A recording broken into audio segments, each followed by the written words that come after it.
What's up, everybody? I hope everybody had an amazing holiday season, a happy Hanukkah, a very Merry Christmas. And as we finish here the year 2022, I want to bring my last market update for Ventura County and bring some forecasting information from Lawrence Yun at National Association of Realtors concerning 2023 and beyond. I hope this is helpful and I hope everybody enjoys these. I'm going to continue doing them next year and continually trying to shorten them a little bit. Wish me luck on that. First thing we're going to cover today is the Ventura County real estate market update as a whole. And then we're going to go into some stuff from Lawrence Yun at National Association of Realtors. And here we go. So getting familiar with this screen by now, I'm sure, it comes from Altos Media. Super up-to-date software, and I really enjoy this. And thank you, Brenda, at Consumers Title, for your contribution. And the market update for Ventura County, we'll do the houses first, and then we'll look at condominiums as well. So let's look at median price here, $847,450. You can see there's a little bit of a steady decline there. Keep in mind that the last 2 weeks of the year are pretty slow as far as listings go. People are celebrating with their families, and they're involved in the holidays, of course. So the listing count's going to be a little lower. Price per square foot holding steady at $542. Average days on market continues to increase. And that is, again, I think, a product of the holiday season and people doing other things other than buying and selling real estate. Median days on market 63, which is up a tad. Price decrease 33%. I want to focus in on this because this has a nice steady decline. If we go all the way back here to, I think, September 30th, we were at a 45% price decrease ratio to listing.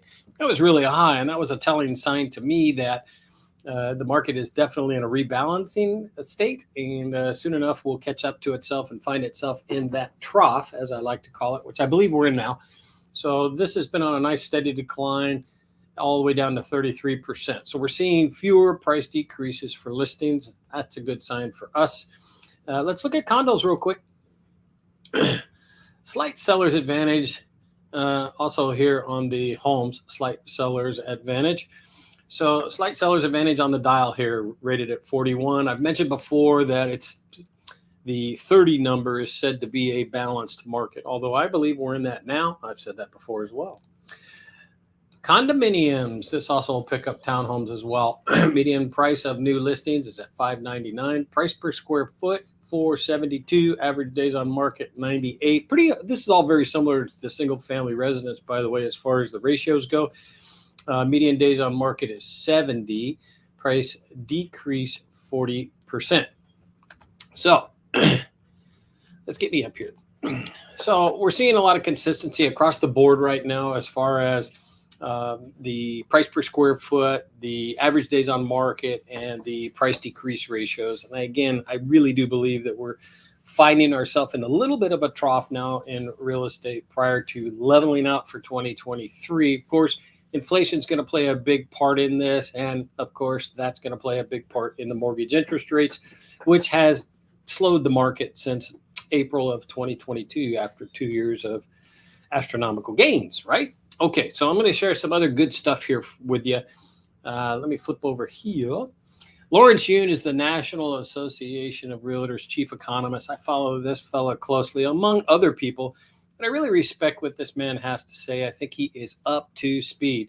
Now, he looks at this on a national level, and we have to keep that in mind when we're looking at these articles, because real estate is very regional. I've said it before, and Ventura County is a bit of a gem, if you will. So we don't necessarily follow along with the United States as far as the ratios go and the percentages, but from a general overview, I think that these articles are very, very important, and I really have a lot of respect for what this man has to say. So with that said, we're going to zip over to 5 reasons this isn't a repeat of the 2008 housing crash. All right, this is a conversation that I have numerous times a week. Are we back into the 2008 housing crisis? Well, no, we're not. We are in a rebalancing state right now. We have been since April of 22. And I think we're through the worst of that. Inflation is starting to show some signs of going in the right direction. Mortgage rates are starting to stabilize under 7%. And we don't have the same situation here now that we had in 2008. But I love this article that Lawrence brings to the table. He put here, I really like this.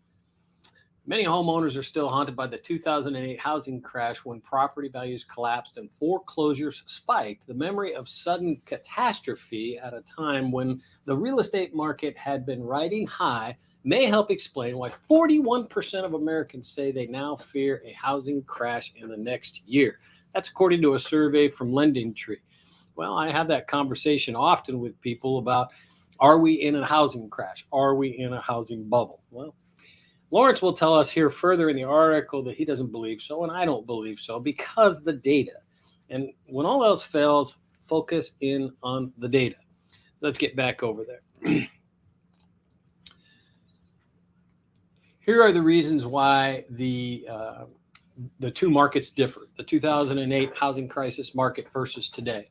The labor market remains strong. Less risky loans. Underbuilding and inventory shortages, delinquency lows, we need to talk about that one, and ultra low foreclosure rates. These are all very, very important statistics. I love this kind of data. This is the kind of stuff that, let me get in here.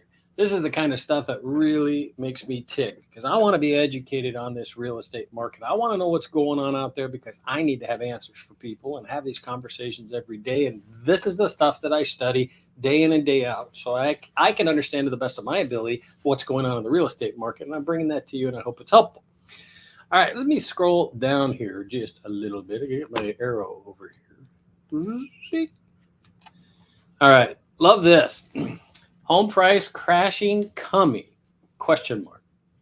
Well, he says no. And here are the key variables. By the way, I believe everything he's got on here. Job cuts. Last housing cycle, 8 million job cuts. That was in 2008. That was during that housing crisis. Current housing cycle, none. Total payroll jobs, W-2 salary. Last housing cycle, 130 million, now 153 million. So we've got more people on payroll earning income. Total jobs, 138 versus 158. Household survey. That means we've got more people employed than we had in 2008. Subprime loans, very prevalent in the last housing cycle, virtually none now. By the way, those subprime loans are in my opinion, what caused the whole stinking thing in 2008. 5-year cumulative to new home construction before crash. This is important. Last housing cycle, 7.65 million. Current housing cycle, 4.6 million. What does that say? That says that the new home builders aren't building near as many homes as they were in 2008, which in fact inflated the inventory levels substantially in 2008, i.e. supply and demand got out of balance, and that, coupled with the subprime lending loans, is what caused the housing crisis. Inventory on market. Last housing cycle, 3.8 to 4 million. Current housing cycle, 1 to 1.2 million. This is important because supply and demand pushes the market. Point number one, supply and demand in anything, right? So we don't have near the inventory on the market. Mortgage delinquency, these last two are very telling to me. Mortgage delinquency, last housing cycle, 2008, we had a 10.1% mortgage delinquency. We currently have a 3.6% mortgage delinquency, which is 1/3. And if you look at homes in foreclosure, and this conversation is coming up every day. Oh my goodness, we're going into a foreclosure situation. Guys, I'm telling you, we're not. The data doesn't show that. Homes in foreclosure, 4.6%. That was in 2008. Current, 0.6%. So this data here is so important when analyzing what we're trying to accomplish when forecasting the housing market. Lawrence does a wonderful job. Okay, so let's check this guy right here, and then I'll flip to my last page. Overall, the fundamentals don't point to a housing market that is operating similarly to the 2008 cycle, Yoon said.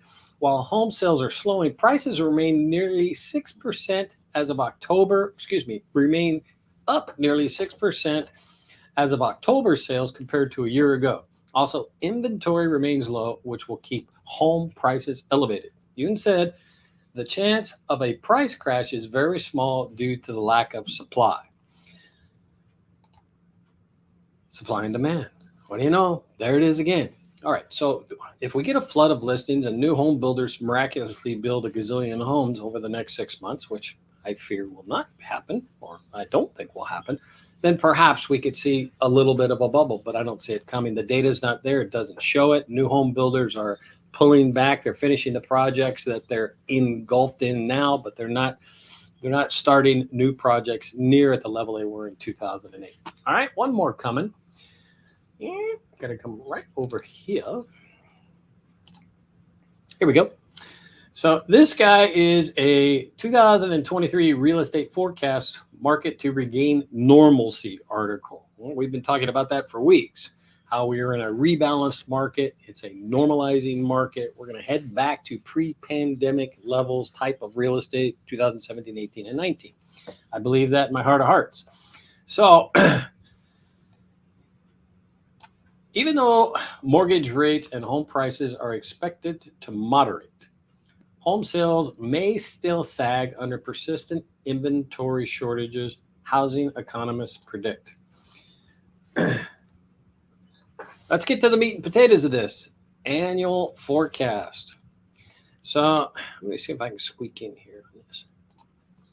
This annual forecast page to me is very enlightening because it goes back in time. So it gives us some historical data, and then it gives us our current data, and then it moves us forward. I like it. Annual forecast. Here's your year, unit sales, home price, dollar volume. So you could see in 19, home price up 4.9%.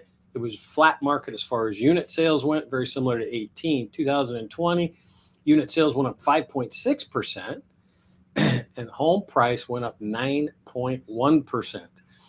2021, unit sales went up an additional 8.5%. Home prices went up 16.9%. Those 2 years right there, you can see nationally represented a 26% increase in prices. Again, that's nationally. 2022 estimate, home prices to be up in 2022, 9.6%, but unit sales down 16.2%. Those are very telling numbers. 2023 forecast. This is where the meat and potatoes come in because this is what everybody wants to know.